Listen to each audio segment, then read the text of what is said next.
Down to the wire here. I cannot believe how well he played in that game. That was just incredible. Both those guys. That was so back and forth. There were so many battles where I watched and I thought, I don't know. I'm not actually sure who's going to win this. I want to hear what our other commentators over here have to say about that game. Take it away, boys. Absurd defense by Puma in that game, opening up with the double ghost push, pulling back, and then thinking, I can't do this. I got to retreat, and an unbelievable hold at his ramp when those two Colossi arrived. Yeah, excellent judgment exercise there by Puma. And I'm having a little bit of a hard time identifying where Hero went wrong because I thought he played a pretty good game. I mean, if you just compare that game to the way that Puma played against Nightin on the same map, right? You know, Hero just played it out better positions with his sentries and so on. But what I really liked, once again, is that Puma was on the verge of going out the tournament when these two Colossus walked through, and all of a sudden, he sets up this flank once again and is able to just turn the game around. And you could tell that even being 3-1 down, this guy is not phased whatsoever. Yeah, Puma's movement and his actual positioning of his units is an absolute thing of beauty. And we see amazing control from Hero every time, but when that force came crashing down from the rear, Hero was like, oh god, I'm stuck between these two forces. He gets annihilated, he gets sandwiched in there, and then things start to go really wrong. But once again, incredible resilience from Hero, refusing to die, but unfortunately, Puma, some kind of futuristic Protoss-killing cyborg sent from the future. And that is a huge sigh of relief for Puma, who, I mean, if you're down 0-3 or 1-3, it's so easy to think, God, I have to win so many games. It can't be possible. But now that it's just 3-2, Puma's realizing that a comeback is absolutely possible. And his micro is actually amazing, the way he always pulls back, avoiding all those sentries, and of course the Zealots coming in. He is just looking really good after that last game. Ladies and gentlemen, the score is 2 wins for EG's Puma, 3 wins for Liquid Hero. Let's find out what's going to happen going into game number 6, Tastosis. All right, it's time, guys. You having fun? Yeah? I thought so. Well, we have a lot in common then. The game is now loading with these two heavy hitters, these two titans, Hero and Puma. The map will be Terminus SE, Terminus C, and I'll go ahead and get the players introduced. In the upper center corner of the map, we have not only a deadly animal, but a deadly nerd. Give it up for Puma.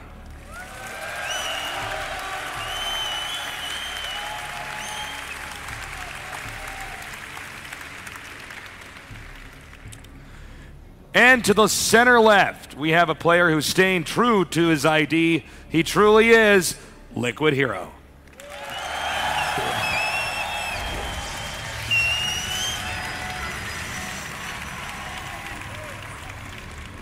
Terminus Tasteless. It is the biggest map in professional StarCraft 2. There are a ton of bases. It takes a long time to get anywhere. Drop harassment can, in fact, be amazing as well.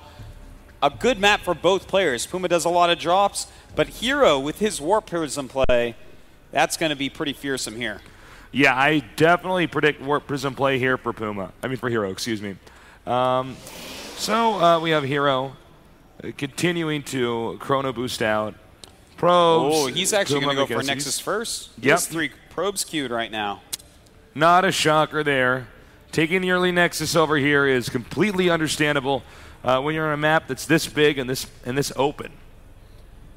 Well, Puma looks like he's going to do the same thing he's been doing a lot as well, Tasteless. He's going to go for a wall-in into a very fast command center. But, of course, the expansion will be faster for Hero. And he's 1-1 with that right now. So these two pretty even going into this. So we have the probe coming down here now, making the Nexus. And we will have a little bit of downtime here. It does look like we're going to have Puma make the command center probably right over here. Sometimes we see it made over here or over here. So please feel free to get on Twitter and start talking about Dreamhack. Talk about these awesome games. Hashtag it. Spread the word. And feel free to add us on Twitter. I am Call Me Tasteless, and he is Artosis. That's right. If you guys watch us cast a lot, you are very used to or very annoyed by that by now. So we have the gateway coming up here.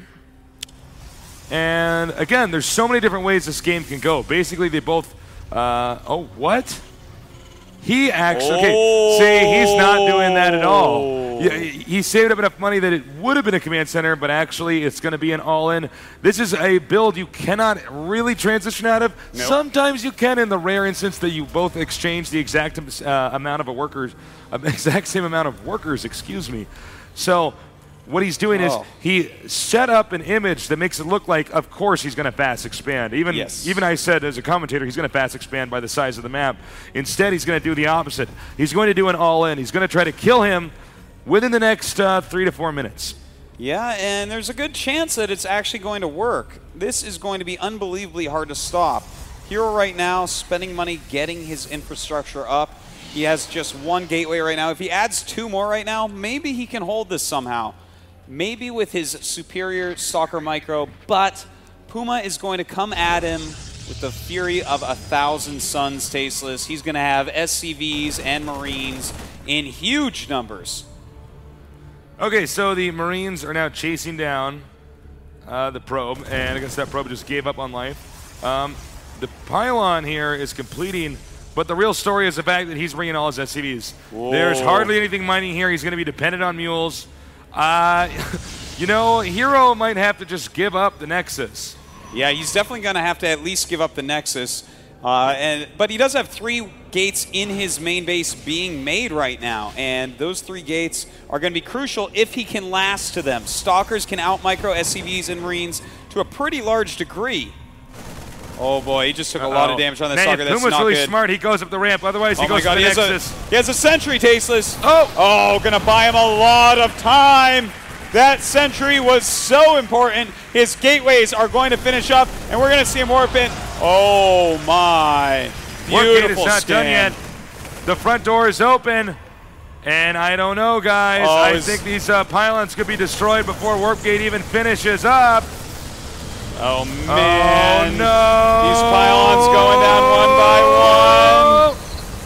one. Warping in as many stalkers. No! And that will probably be a GG in this game. There's almost, sorry, guys, there really is no way to recover. Yeah, with the SCVs swarming down like bees on the Protoss units, we can expect to go into the next game. Oh, my God. GG! And we are going to a game number 7.